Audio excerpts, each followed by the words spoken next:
The major themes from Catholic social teaching, you can get a list of 2, 4, 6, 8, 10, or as many as you like. But the two that you identified earlier, human dignity and living in community, is kind of like the fundamental to all of them. And obviously the common good, promotion of the common good, is related to number 2. And I'll just fly through these fairly quickly. And again, if you have any questions or comments, just raise them at the end. Our Catholic understanding of human dignity is that the human person is sacred, and that we are made in the image of God, and that this is the fundamental element of our human dignity. And that we are created to live in relationship and work for the common good, that we are not isolated individuals. And isolation is one of the most serious of our social problems. The fact that human beings are social by nature indicates that the improvement of the person and the improvement of society depend on each other. Humanity by its very nature stands completely in need of life in society. That no one of us, you know that famous saying, no one is an island. And here's your key quote. Every man for himself, said the elephant as he danced among the chickens. Glad you're not a chicken.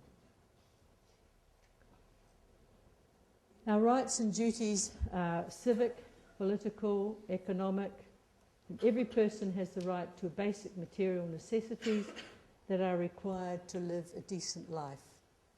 And that's the basic thinking behind what it means to a basic living wage.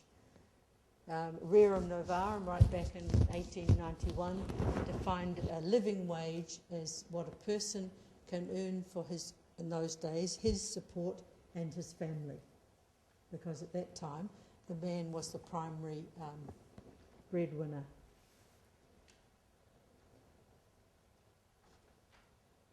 A preferential option for the poor, an inclusive option for the poor, to remember the widows, the orphans and the aliens, those who have come to live among you, as a necessary element of the common good. One of the definitions of the common good is that they are only common if they're available to all. We talk about education as a common good, and it's not available to some either by reason of isolation or of handicap or of poverty. It is no longer a common good.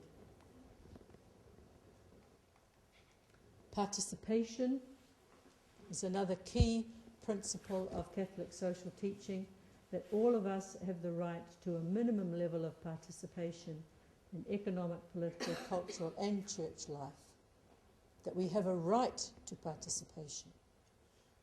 And therefore, we also have a duty of participation. The rights and the duties certainly go together. Economic justice, that the economy must serve people and not the other way around. And I think you've all heard some of these arguments that it's quite common in New Zealand as in other Western countries, that a certain level, a certain percentage of unemployment, usually around about 6 or 7%, is good for the economy. You've heard that one. A certain level of unemployment is good for the economy because it keeps the competitive edge. And those who aren't, shaping up, just ship out. And it's good to have a level of unemployment so that that competitive edge is there, and so people really have to work to stay in their job. Catholic social teaching would say just the opposite. That the economy is there to serve people. Employment is to serve the needs of people, not people as cogs in an economic machine. And profits may be for stakeholders. The economy must serve people, not the other way around. People are more important than things, and labour is more important than capital.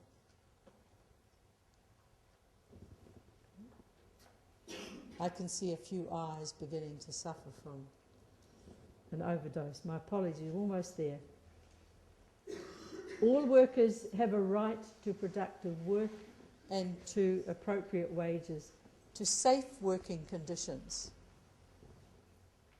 and a right to organise and to join unions. Okay, there's quite a good summary there of the right to work, the right to a proper wage, to safe working conditions, and a right to organise and join unions in order that these rights are protected.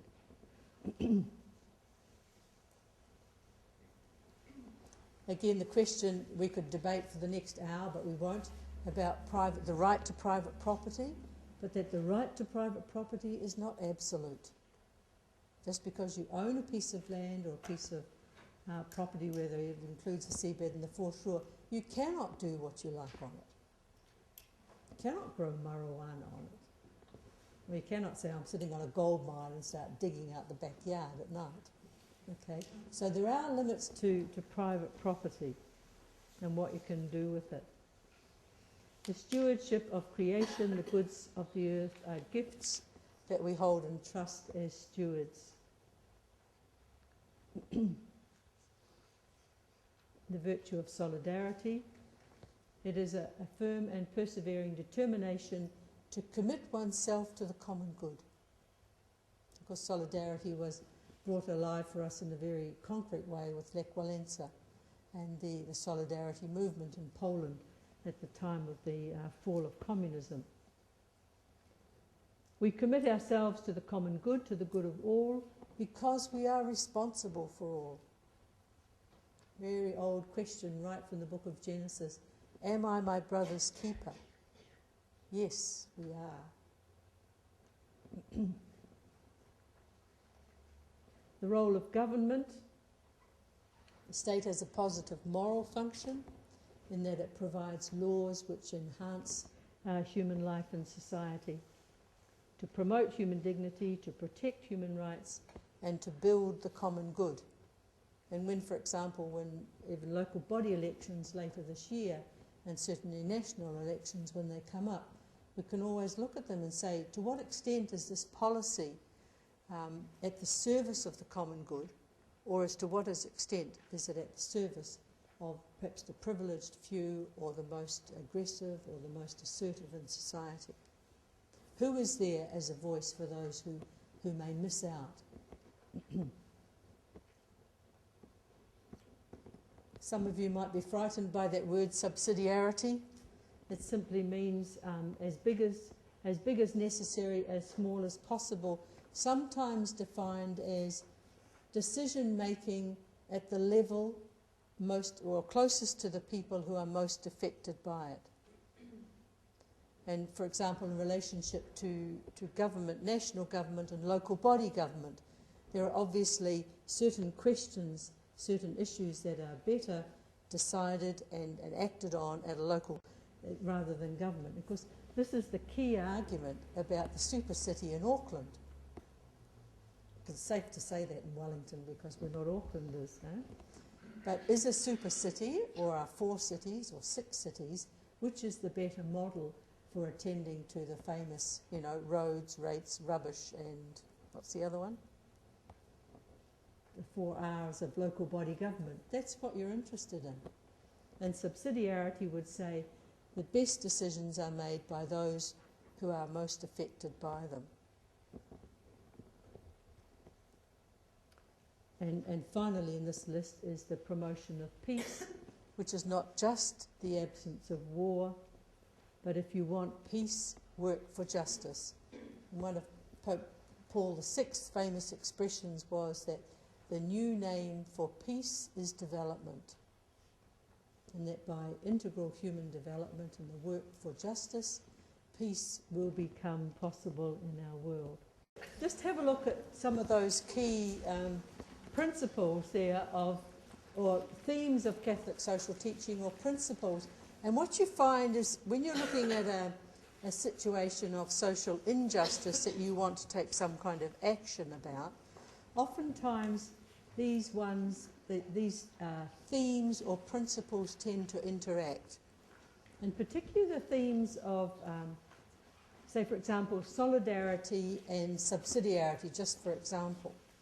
that we have that sense of solidarity, we have a sense of solidarity with those who are in particular need, and yet at the same time we have to be very careful that we don't impose a decision that we think is the best.